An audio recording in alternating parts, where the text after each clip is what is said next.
गिबियाव बिएन बड' निउस चेनेलाव बयखौ बरायबाय। चेनेलाव गोदानब्ला अननानै चेनेलखौ साबस्क्राइब खालाम आरो खौरांखौ मोजां मोनोब्ला लाइक खालामना हो। दानिया खौरांखौ जोबजासिम फारियै खोनासंलांदो। बर' सावथुन नायनो मोजां मोनग्रा रायजो राजाफोरनि थाखाय गोजोनथाव खौरां। क'क्राझार जिल्लानि सिङाव थानाय थिपकाइ हालामाव जोनोम मोननाय बारमोदाइ फिल्म प्रडाक्शननि बेनाराव फैगासिनो दं जों बर' मुंनि आबुं सावथुन।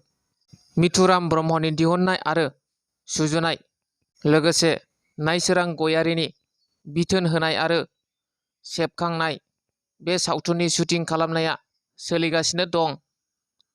बे सावथुनाव बर'नि मुंदांखा फावखुंग्रि रिंकी ब्रह्म आरो फावखुंगुर मिथुराम ब्रह्मजों लोगोसे बर'नि मुंदांखा फेस्ला फावगिरि फैला जे बरगयारी बिथांजों लोगोसे मेन्देला बसुमतारी आरो माखासे जाखांफुनाय फावगिरिफोर फारियै प्रेक्टिकेल बसुमतारी, अनिल नार्जारिमोननि फाव खालामनायखौ नुनो मोनगोन। बे सावथुनखौ सेप्तेम्बर दाननि बिश्वकर्मा फुजानि सिगां रिलिज खालामगोन होनना मिथिहोदों। 40 साननि उनावबो कलम्बियानि एमाजन हाग्रामायाव गोमानाय 4 उन्दै गथ'फोरखौ जिउ गोनां थासारियाव बोखांदों। मिथिनाय बादिब्ला 1 मे खालारखालि बे हाग्रामायाव गंसे फिसा उरांआ जाब्रबथाय जादोंमोन आरो बे जाब्रबथायाव 3 सुबुंनि जिउ गोमानायनि खौरां मोननाय जादोंमोन।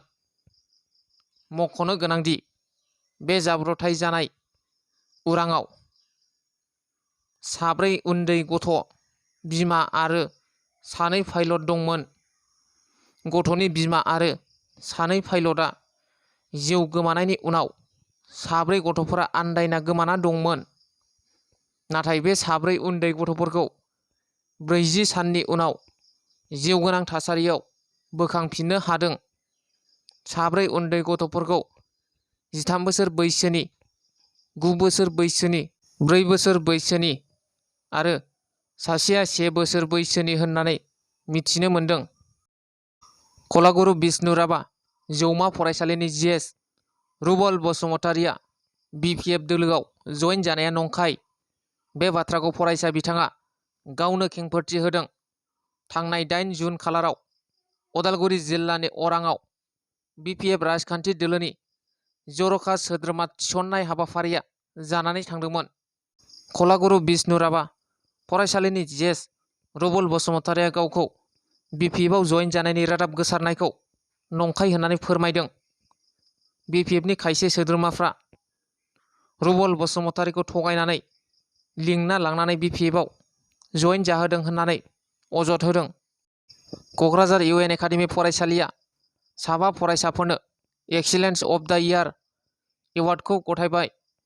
गुबुन गुबुन बोसोराव होनाय बादि देग्लायबो मेट्रिक आरो हायार सेकेन्डारि आनजादाव इउएन एकाडेमि फरायसालिनिफ्राय बयनिख्रुइबो बांसिन नम्बर मोननानै उथ्रिसार जानो हानाय 7 गुन गोनां फरायसाफोरा फारियै Doli Narzary SSLC, Dipjyoti Basumatary higher secondary, Lucas Boro', Bijitgiri Basumatary आरो सिजौ बसुमतारी बिथांमोनखौ मैया बरायनायजों लोगोसे मान बावो।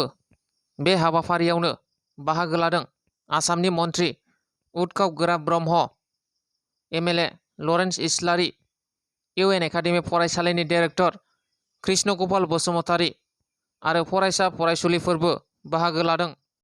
दिनैनि खौराङा बेखिनियानो। गोजोन्थों।